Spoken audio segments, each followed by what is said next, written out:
Hi there, my name is Steve Riddell. I am Chief Sales Officer for Blinds.com. And once again, I would like to welcome you to this series on mentoring. It's sponsored by Kickstart. And we're going to be dealing with a number of different things having to do with mentoring. But in this session, we're really going to be talking about coaching. You know, a good mentor knows how to coach people. A good mentor knows how to get people to an understanding about why certain things are important and moves them towards an objective. That's what a coach does. And if we can somehow understand what the process is behind coaching, then I think it'll enable all of you in here to become a much better mentor. You know, there are a lot of people who aspire to be a mentor. Some people are actually good at it, but very few people are really good at what I would call coaching. Coaching implies this ability to be able to help you get to certain answers rather than me telling you what the answers are. And I'm going to show you a way that if you can apply the principles of coaching to a mentor-mentee relationship, that you can actually move people further, faster than imparting great amounts of wisdom and instruction. There is some wisdom and instruction that comes along with mentoring, no doubt. But if you can approach it from a coaching point of view, then you wind up having to work less hard and the person can enjoy the process along the way. This doesn't have to be difficult, but you don't have to know all the answers. You just have to know what the questions are. Wouldn't it be great to be able to mentor somebody just by asking them questions? Now, sometimes people don't know and you have to impart information. No question about that. But I want to teach you a methodology behind coaching that actually comes from the business side of the equation. I teach coaching to people all over America. And one of the things that is important about coaching is it follows a path, it follows a process. And if you understand how the process works, you can be both a great coach and a great mentor. And so I want to spend some time with you today on that, okay? So I invite you to take some notes and see if you can get the process behind this, because once you understand it, it really can make a difference in terms of how people accept what you're going to say. The first thing I want you to think about is there are some basic foundational rules. And let's just deal with the foundation first of all. You've got to understand, number one, that everything starts with a definiteness of purpose. There's purpose in mind to anything. And if you understand what your purpose is as a mentor, then you understand what to do. You see, it's not this casual approach to mentoring that we should take on. Not everybody should be a mentor. Not everybody has the time to be a mentor. Not everybody can be a mentor. And you see, there's lots of things we could do, some things we probably should not do because we're not ready for it. We're not mature enough. We don't have enough wisdom. And it would be bad when you're thinking about if you don't possess wisdom and you're imparting lack of wisdom to somebody else who is seeking out wisdom and they act accordingly, things are going to be bad. We have to achieve a certain level of wise choices and wise actions if we're ever going to be really a good mentor for somebody else. And you've got to not understand what to do, but you've got to understand certain elements of why certain things just exist. Definiteness of purpose matters. What's your purpose behind wanting to be a mentor? Is it just the status that comes along with it? By the way, I've been one and there ain't no status that comes along with that. You know what it is? It's hard work. It's an investment. It takes time. And it takes a lot of time in many respects. But you know what? There's a love aspect of it that comes along with it. I just flat love doing it because I love seeing people who are seeking out wisdom in their life, and when they find it and they grow in wisdom and maturity, I tell you, you look back and you go, oh, that was fun. That was exciting to see. And there have been a lot of young men and women that I've helped in areas of their relationship with their parents, their relationship with their siblings, their desire to be good employees, to become good leaders, to become good students. I mean, the list goes on. But if we can ever find out what our purpose is and define that, then I think we can become better coaches and better mentors. Number two, when you're coaching or mentoring, you really want to start with a focus on strengths and opportunities. You see, when somebody's good at something, it's so much better than if they're weak at something. I just think of the things you're weak at. I happen to have a problem with a clean desk. I don't know if you do, but I've had that. You know, I kind of know where everything is. Don't get me wrong. I mean, but you'd be hard pressed to say this is a clean and organized desk. It's kind of like organized chaos.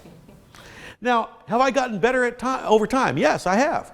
I've decided that over time, a cleaner desk is better than a messy one. And it used to be so bad that it looked like a bomb went off. And what it suggested to other people and sent a message to other people about was I was a pretty disorganized kind of guy. A desk can matter in terms of what people perceive. But I keep a far cleaner desk today than I did before, but you'd be hard pressed to say it's just organized. Now here's the point. For me to do that, for me to keep a completely clean desk, I would have to do that at the expense of something that I'm really good at doing. Why? Because it takes all my focus. It takes all my thought. And all these 10 things I'm good at doing, I'm going to have to put on the shelf because I got to focus on this so much that I do it at the expense of these other things. A good coach recognizes there are strengths and opportunities that each one of you have. And if that's where I'm going to start, because if I can take a strength and help make it better, what happens to your weaknesses? You see, they kind of come along for the ride. I'll never get really great probably at a clean desk, but you know what? I'm much better today than I was before. Why? Because I was focusing on the things I'm really good at doing. Now, at some point in time, that may move up on the priority list. But if I can take strengths that people have, and I can recognize what those strengths are, and I can recognize what the opportunities exist, it's easier for people to accommodate changes with their strengths than it is to take a weakness and actually improve upon it. Now, as a mentor, if you start with their strengths, then what happens when you encounter weaknesses? Will people be more open to it? Yeah. Will they adopt it quicker? Yes. Why? Because there's no fear in that. You see, we fear the things we don't know. We fear the things that we don't know are going to be the outcome. But if I have confidence and faith and trust in you as a mentor, I'm likely to move in that direction, whereby if you just start with my weaknesses, I'll probably not want to go. So you really want to be careful about that. It's all about the strengths that people exist. And when people in sales, for example, or service, come to us, they come to us with certain strengths. I'm going to capitalize upon those strengths. And as they capitalize upon those strengths, their weaknesses actually improve. Now, one of the things that also is important as a coach is you have to assess the terrain constantly. I want you to think of a mountain climbing example. You know, I want you to think if behind me I had this picture of a guy climbing up a mountain. And he's got the rope beneath him. You know, if you're climbing out up the mountain, where would you want the rope? Above you. But there's always one guy that has to go up the mountain to put the rope up so the other ones come up safely. Would you want to be that guy? Not me. I want the rope above me, not below me, right? And what does he have to do in order to get there? Because there's nothing that's going to catch him if he falls. You see, he has to assess the terrain constantly all the way up the mountain. If he runs out of handholds, he dies. You can't climb down. You can only climb up. So what he has to do in order to arrive safely, he has to be secure in the fact that he sees a path all the way to the top. If he runs out of handholds, he dies. That's what a mentor does. A mentor needs to understand how to coach somebody to a path all the way to the top of the mountain. Because if you run out of handholds, you run out of advice, you run out of counsel, you run out of things to say. We've got to assess the terrain constantly. Now, does a mentor have to have all wisdom and all knowledge and all faith and all that kind of stuff? No. But you know, if I'm dealing with a mentee, at least I have to stay that far ahead of you. You know why? Because if I know what you know and you know what I know, there's no reason for you to listen to me. And you're not going to want to seek out any advice from me, right? So I'll tell you what, when I get mentees, I got to work real hard. You know why? Because it doesn't take that long to learn what I know. It's just kind of like writing a book. Have any of you ever written a book? I wrote a book. I decided I was going to write a book, and I thought, oh, this will be fun. I'll write a book. And so I got down, I typed, and I typed, and I typed, and I typed, and I typed, and I typed longer than I thought I should have. And then I printed it out, and it was 3.5 pages, and I went, oh, this is harder than it looks. Because you know what? If you have to put everything down on paper that you know, you realize real quick what little we do really know, right? So our job as a coach, as a mentor, has got to be, we got to stay ahead. But we have to be able to help focus on people's strengths and assess the terrain constantly. The next one is consistency. Foundational principle around consistency. How many of you have played golf? Any golfers? If you play golf, you know something about consistency or lack thereof. Now, I am what might be called a weekend duffer.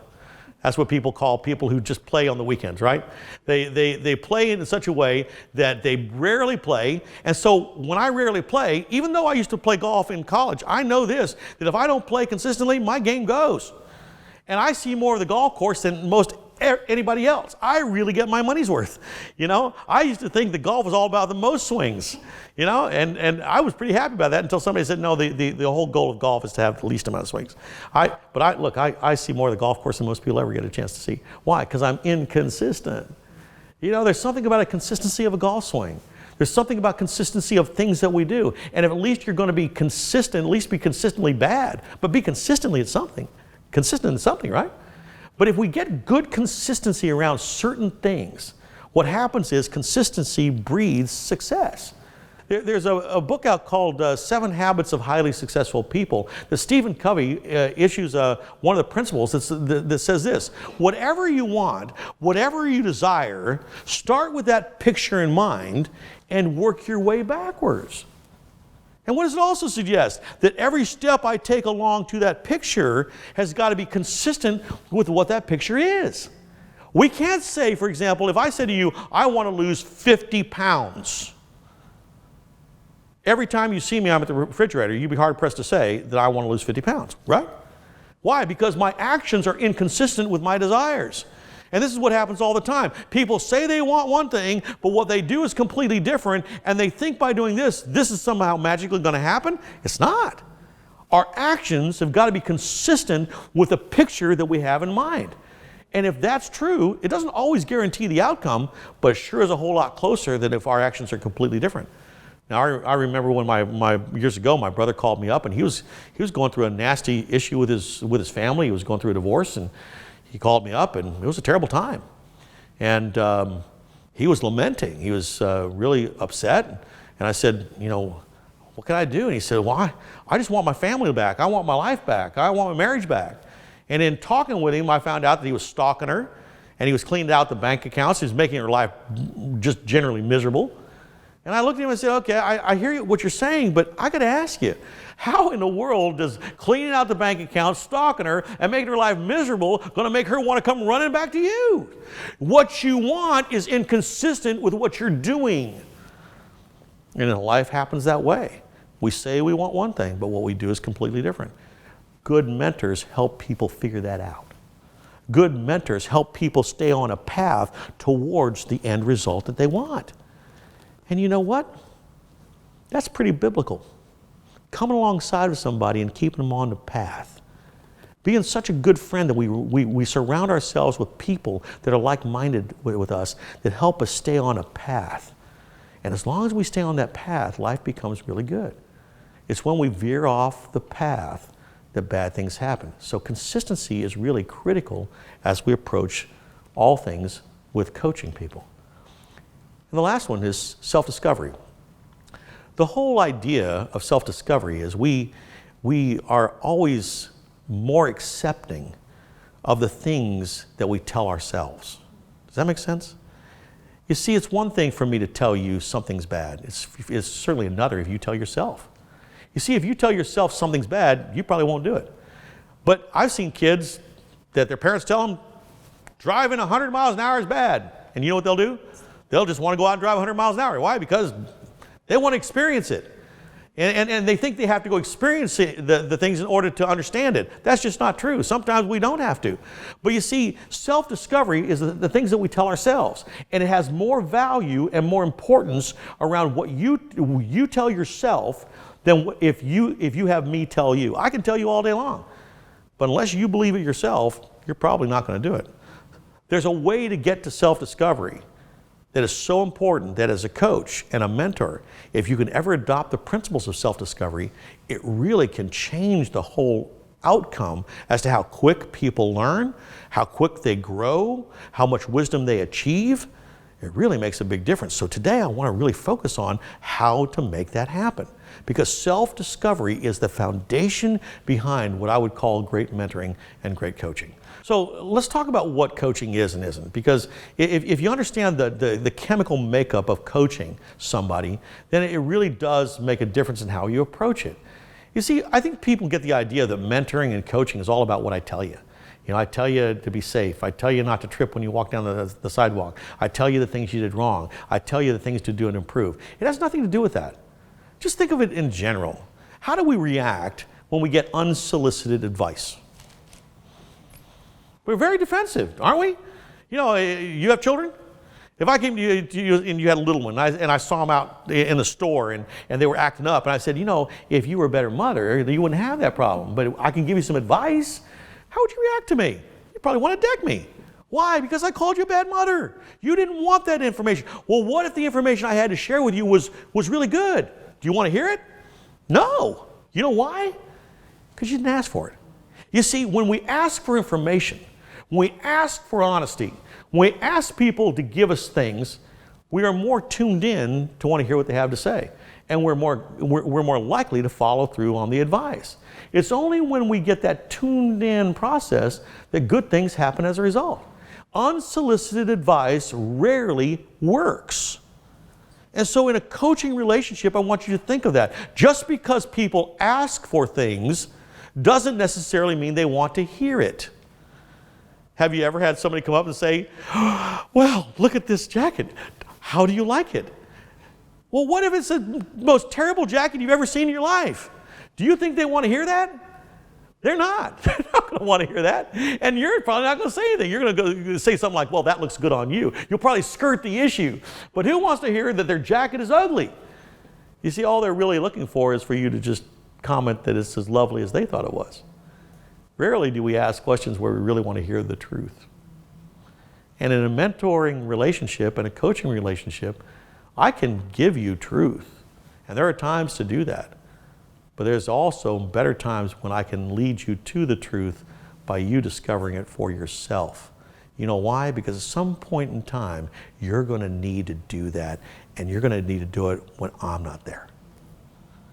See, the real test of a young man or a young woman isn't so much what they do when they're around people.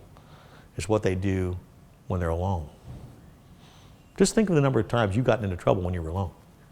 Think of the times our thoughts when we're alone, our actions when we're alone.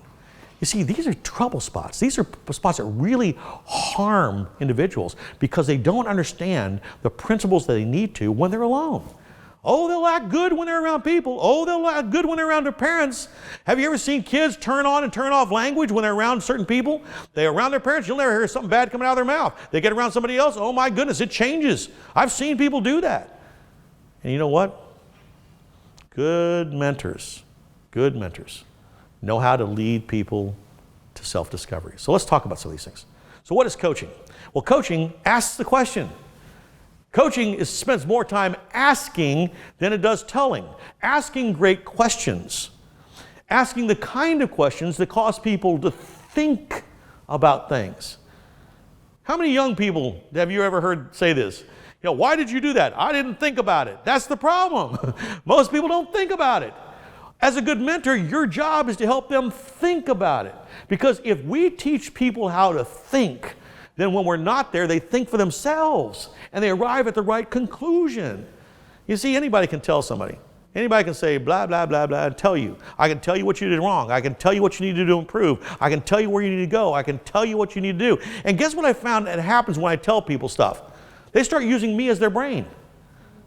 And so it invites more questions. Tell me more, tell me more, tell me more. People don't want to think today. Our goal should be to help people think. Why? Because the Bible says how whatever we think about, that's what we will do. It isn't about telling me what to do. It's causing me to think about it, so when I think it, I do it.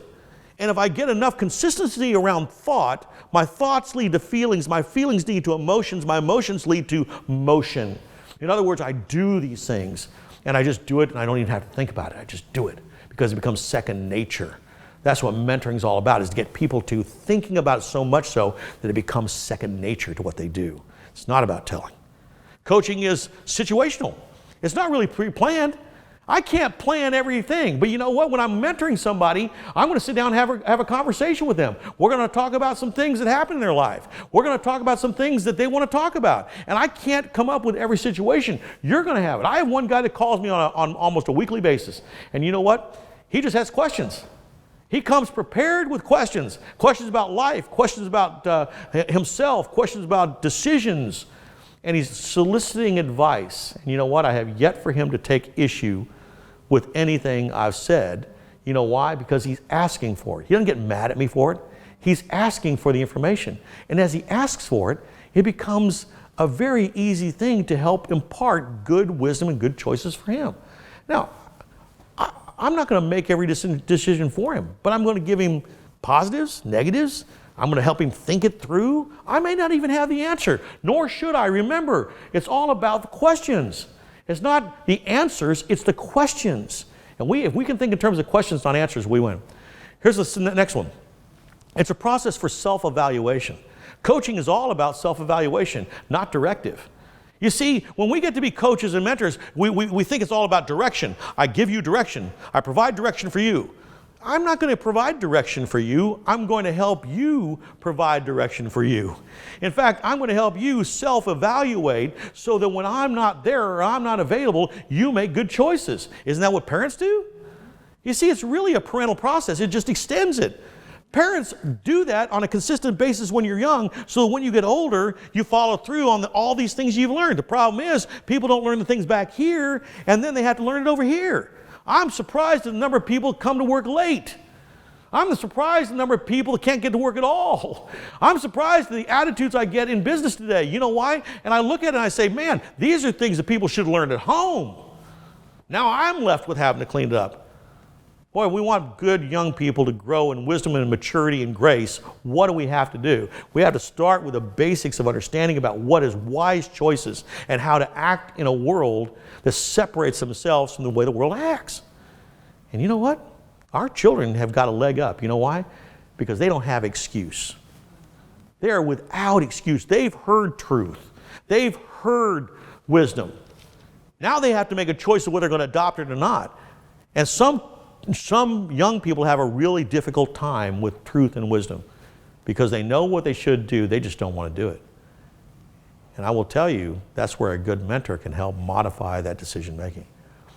Number 4, coaching, mentoring is all about being skills based.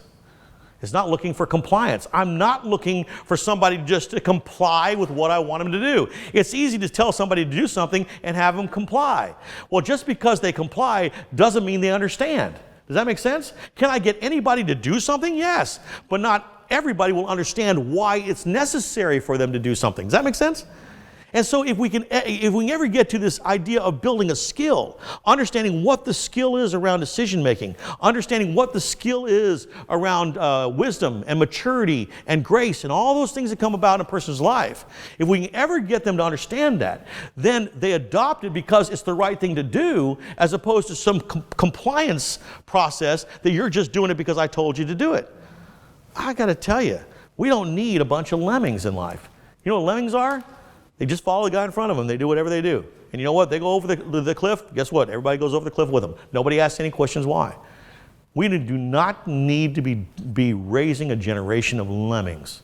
And if you look at society today, it is so lemming-oriented. If everybody's doing it, everybody else wants to do it.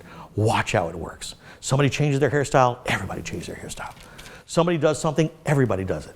Can you imagine the number of tattoos that are going on today? I'm just shocked at the number of people that think, oh, I just got to put a tattoo, or I got to put something through my nose. Yeah, it's just horrible.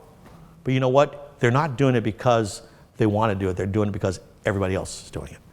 And you know what? It's a lemming-based culture.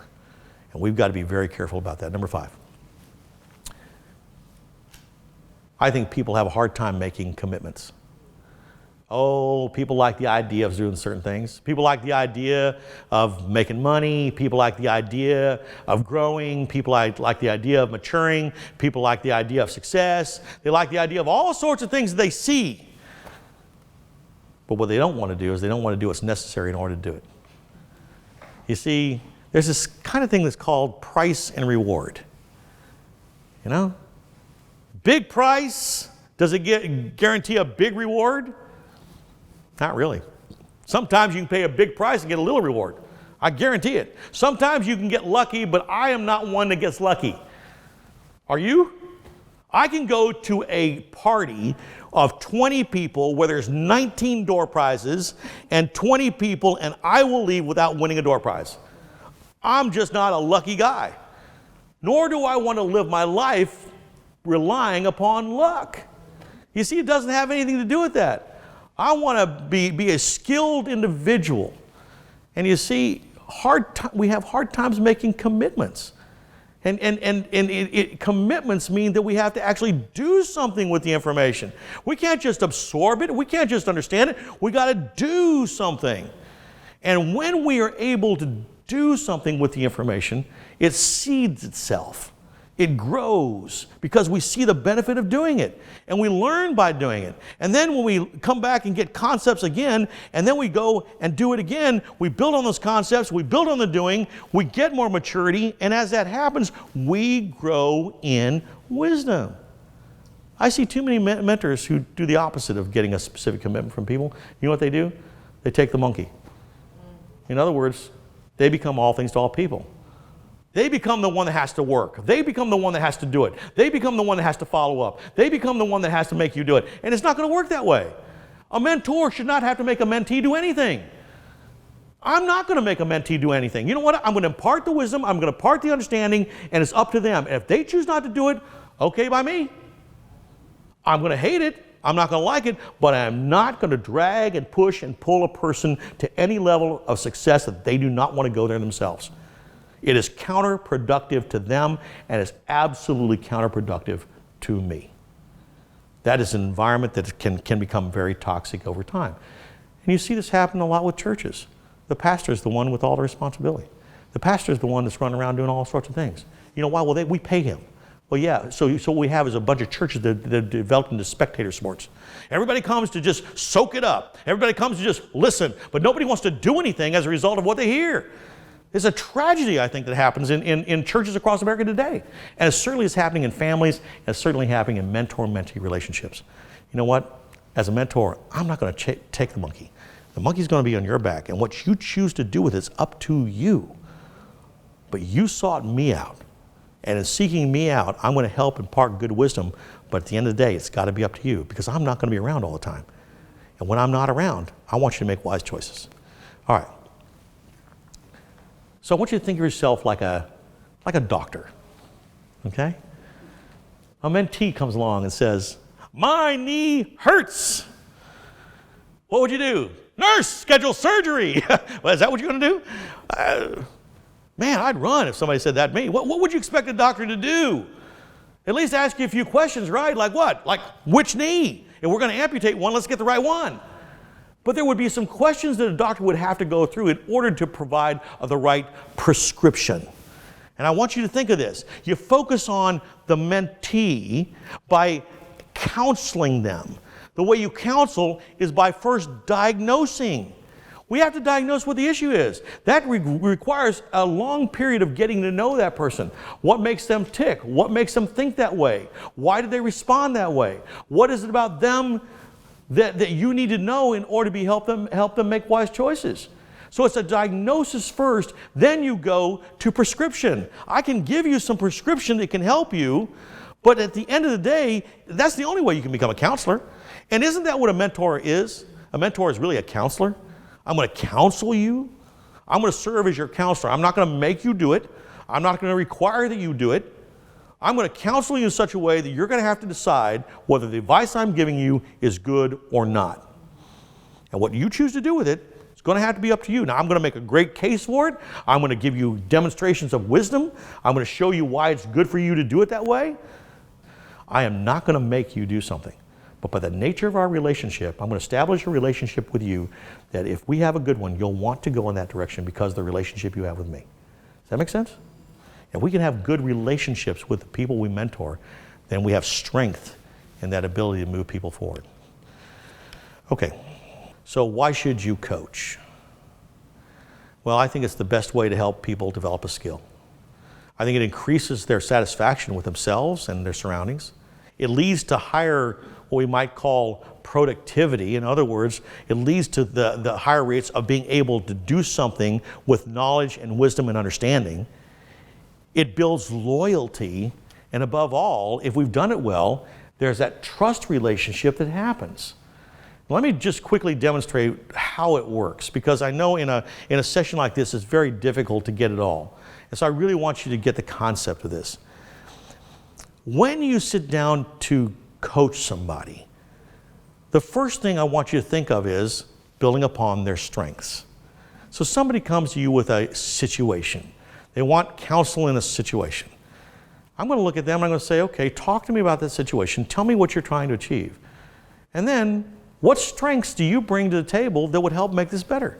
What are you really good at? How do you really react to this? Tell me the way you react to it in such a way that's caused good things to happen. In other words, I'm going to talk about the things that they exhibit that do well. The things that they exhibit as strengths. Because remember, if I can build upon that, I can get moving pretty quick. And then I'm going to give them some observations around what I believe that they're strong at. You know, some people don't believe they're strong at some things. Would you agree with that? Even though they are. So if I can come to you and say, okay, let me share with you some things I think you do well, I can begin to start inspiring confidence. Why? Because for the first time in your life, in some instances, someone believes in you. And if we have a good relationship and I believe in you, you'll look at that and you go, well, if he believes in me, I ought to be able to do that. It inspires confidence. So did well. So we spent some time talking about that. And then I'd look at you and say, okay, however you reacted to this, you're not happy with, right? Right. Well, if you had to go back and do it all over again, what would you have done differently? And I can focus on the things that they might have done differently or they might have thoughts about that I can help build upon and modify. But I'm going to do it through questions, not through answers. For example, why did it work that way? What was your response? Why did you respond that way? What happens when you get angry? Why do you want to be angry in the first place? What was the objective? Why didn't you move to that objective? What would you have said differently if you had to go back and say it all over again? Why didn't you say that? What was so hard about that? You see the difference? I'm just staying on the side of asking questions, and when I do, what happens is it changes the whole dynamics as to how people learn. If all I get into this wagging my finger approach and telling you what you did wrong and telling you what you should do to do it differently, people just tune out. Why? Because that's not the way people learn. And then I'm going to get a commitment from them that's going to get a commitment as to what they're going to do about it. What are you going to do as a result of our conversation that is going to actually work everything to an advantage as opposed to making it worse as in process? Can you see how this could help in people's relationships with their parents? They get in all big huff about something happened with their parents. They want to talk to me about it. Well, wait a minute. What are you going to do as a result of our discussion that's going to go back and make that better? What does the Bible tell you should go back and do? Oh, this guy says I ought to go apologize. Okay, so how are you going to go apologize? I'm sorry. Is that going to work? No. How can you apologize in such a way that's going to have meaning and value? Boy, I tell you what, we as mentors start doing that, now we're playing a coaching role that the mentee cannot get over by themselves. And then it's a matter of follow-up. Every time we get together, how are you doing? That last time when you had an issue with your folks, what happened? What did you do to make it right? What have you seen as a result of that? How has it made it better? How are you growing in wisdom and maturity, which you're called to do? What is it that you're doing that's going to cause you to be able to take the next big step in your own wisdom and maturity? You see, we play that role. We become the kind of coaches and mentors that people are drawn to. Because at the end of the day, it's not what you say that matters.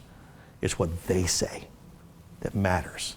And if you can help guide them to that, at the end of the day, they're going to be stronger as a result, and God will get the glory through you. Fair enough? Well, thanks for joining me on this session on coaching. Because as coaches and mentors, it's really important that we learn these skills, because it'll make us better coaches and better mentors as we go forward. Thank you.